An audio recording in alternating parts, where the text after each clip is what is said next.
Students, welcome back to my channel. Today I am going to solve Rai Martin প্রশ্নবিদ্যা 2025 class 9 এর আমরা 3rd number school Barasat PCS government high school solve করব। Passage দিয়েছে tales of Bhola grandpa থেকে। তো দেখো, one evening, এক সন্ধ্যায়, Bhola grandpa was returning from weekly market. Bhola দাদু হাট থেকে ফিরছিলেন, সাপ্তাহিক যে উইকলি মার্কেট, সাপ্তাহিক যে বাজার হয় তা থেকে ফিরছিলেন। Suddenly at a distance about 5 yards behind him, হঠাৎ তার পিছনে আন্দাজ মতো 5 গজ দূরে, he heard the growl of Royal Bengal tiger, তিনি একটা বাঘের গর্জন শুনলেন। ভোলা grandpa turned and found the bright gaze of the tiger on his face. ভোলা দাদু পিছনে ফিরলেন আর দেখতে পেলেন তার মুখের উপর বাঘের জলজল দৃষ্টি। Bhola grandpa instantly climbed up a nearby banyan tree. Bhola দাদু সঙ্গে সঙ্গে নিকটবর্তী একটা বটগাছে চড়ে বসলেন। The tiger roared and circled the tree about 100 times. বাঘটি গর্জন করতে থাকলো আর প্রায় 100 বার গাছের চারিদিকে সে প্রদক্ষিণ করলো। Then it settled down under a bush without taking its eyes off him. তারপর সেটি তার উপর থেকে চোখ না সরিয়ে ঝোপের নিচে সে কি করলো, বসে পড়লো। With nightfall, রাত নেমে আসায়, the forest grew dark, অন্ধকার হয়ে গেল বন, and silent, নীরব। Bhola grandpa could hear the tiger beating its tail on the dry leaves. ভোলা দাদু শুনতে পেলেন বাঘটি শুকনো পাতার উপর তার লেজটাকে কি করছে, আছড়াচ্ছে। Hours passed, এবং ঘন্টার পর ঘন্টা এভাবেই কেটে গেল। তার প্রশ্ন উত্তরগুলো দেখো। When Bhola grandpa was returning from weekly market, it was, সেটা কি ছিল, ইভিনিং, সন্ধ্যা ছিল। ভোলা grandpa heard the growl of Royal Bengal tiger behind him at a distance of about, কত, সেটা 5 yards। এরপর দুটো প্রশ্ন রয়েছে। When did forest grow dark and silent? এই তিনটি প্রশ্ন তুমি নোটস করে দিয়ে দেখে নাও। ফার্স্ট প্রশ্ন, When did forest grow dark and silent? তো with nightfall, রাত্রি নামার সঙ্গে সঙ্গে the forest grew dark and silent. Where was the tiger beating its tail? কোথায় টাইগারটা, বাঘটি কি করছিল, তার যে লেজটা আছড়াচ্ছিল। The tiger was beating its tail on the dry leaves, শুকনো পাতায়। What did tiger do? বাঘটা কি করেছিল? After Bhola grandpa had climbed up banyan tree, then banyan tree তে বাঘটা উঠে বলল, তখন সে কি করছিল, বট গাছের উপর যখন চলে বসলো। After Bhola grandpa had climbed up the banyan tree, the tiger roared, বাঘটা গর্জন করছিল। And circled the tree, সেই গাছের চারপাশে ঘুরছিল about 100 times, প্রায় 100 বার। Then it settled down, তারপর সে বসে পড়েছিল under a bush, ঝোপের কাছে, without taking its eyes off him, চোখের পলক না সরিয়ে। দেখো, I love to see, আমি ভালোবাসি দেখতে, the shaking twig, দোদুল্যমান কুটোকে, dance till the start of eve, যা সন্ধ্যা অবধি কি করে, নাচ করে। The sparrow on the cottage roof, কুড়ে ঘরে চালের ওপর চড়াই পাখিরা, whose chirp would make believe, যার কলতান বিশ্বাস জাগায়, that spring was just now flitting by in summer's lap with flowers to light, যেন বসন্ত খুনসুটি করছে সবে গ্রীষ্মের কোলে ফুলেদের সাথে জিরোবে বলে। এই ছিল প্যাসেজ। প্রশ্ন দেখো, the poet love to see, কই ভালোবাসে দেখতে, শেকিং টুইক ডান্স টিল, কী হবে, শার্ট অফ ইভ, সন্ধ্যা অবধি যেটা চলে। And the sparrow sat on the, কোথায় বসে থাকে, cottage rick. What would the chirp of the sparrow make believe, তাহলে কি লিখবে, the chirp of the sparrow would make believe, the বিশ্বাস জাগায়, that spring was just now flitting by in summer's lap with flowers to light. এরপর passage রয়েছে আমাদের Nobel prize সম্পর্কে। Nobel prize are awarded every year, Nobel prize পুরস্কৃত করা হয় প্রতি বছর ফর আউটস্ট্যান্ডিং অ্যাচিভমেন্টস, অসাধারণ অ্যাচিভমেন্টের জন্য, in the field of science literature, তাহলে বিজ্ঞান সাহিত্য, and for promoting world peace, এবং কি প্রমোট করার জন্য, শান্তি প্রমোট করার জন্য। Under this prize winner gets a gold medal, এই প্রাইজে তারা একটা কি পায়, গোল্ড মেডেল পায়, একটা সার্টিফিকেট পায়, এই লার্জ সাম অফ মানি, অনেকটা টাকা তারা পায়। ঠিক আছে, এবার আমি আর প্যাসেজ পড়ছি না, তোমরা প্রশ্ন উত্তর বুঝো। আলফ্রেড নোবেল ওয়াজ এ, তিনি একজন কে, scientist. Alfred Nobel was educated in Russia. The subject for which there was no Nobel prize until 1969 is economics. the prize money that Rongjen won was 40,000. ঠিক আছে, এরপর ফার্স্ট প্রশ্ন বলেছে হু instituted the Nobel prize. আর এই বাকি প্রশ্নগুলো তোমরা সব দাগিয়ে দিচ্ছি, ওখানে নাম্বারগুলো তুমি দেখে নাও, বুঝিয়ে দিচ্ছি। প্রথম প্রশ্নের উত্তর হবে the prize was instituted by a man, যিনি কি who was inventor of science of destruction, the scientist was Alfred Bernhard Nobel. এই 1 নম্বর দিয়ে দেখানো আছে।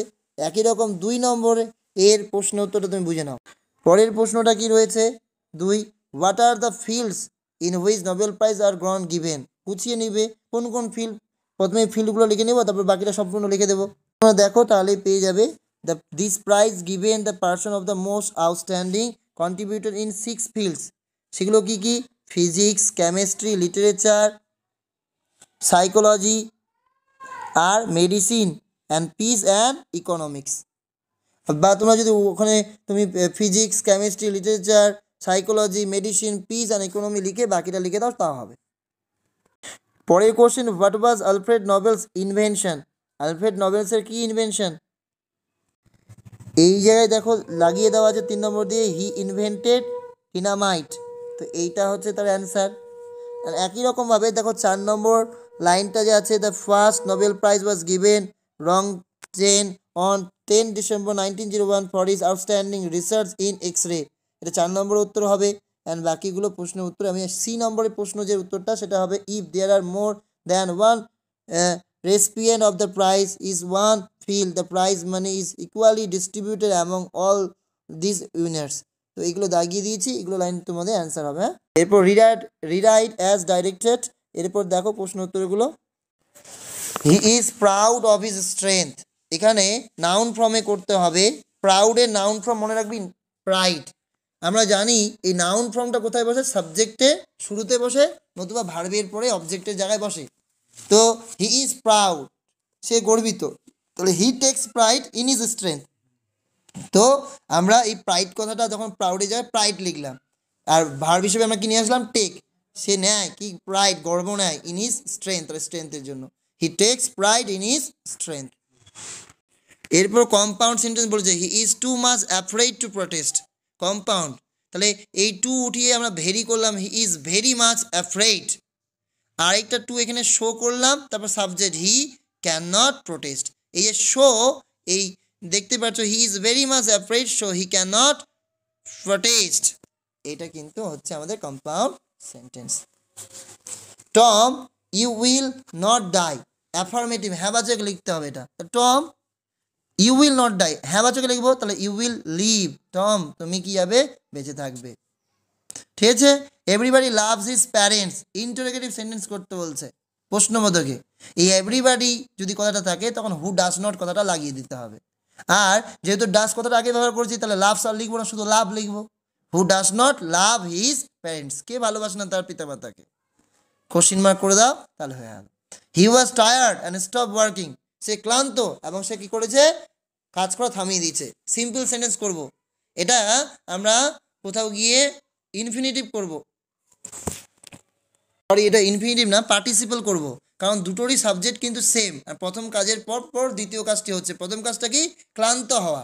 তারপরে সে কি করেছে? কাজ থামিয়ে দিয়েছে। তাহলে আমরা জানি সেক্ষেত্রে ওয়াজ, অ্যামিজ আর ওয়াজ ওয়ার এগুলো থাকলে কি করি? আমরা বিং লাগাই। এই জন্য প্রথমে বিং টায়ার্ড, ক্লান্ত হয়ে, তারপর সাবজেক্ট হি, বাকিটা লিখে দিলাম হি স্টপ ওয়ার্কিং। তাহলে being tired he stopped working, simple sentence. এরপর বলেছে কমপ্লেক্স, জটিল বাক্য করব। জটিল বাক্য মানে কি? দুটো ক্লজ, একটা মেইন ক্লজ থাকবে, একটা সাবঅর্ডিনেট ক্লজ থাকবে। তো the sky was overcast but it did not rain. তাহলে এই দ্য স্কাই ওয়াজ ওভারকাস্টের জায়গায় দো লাগিয়ে দেবো। দো মানে যদিও।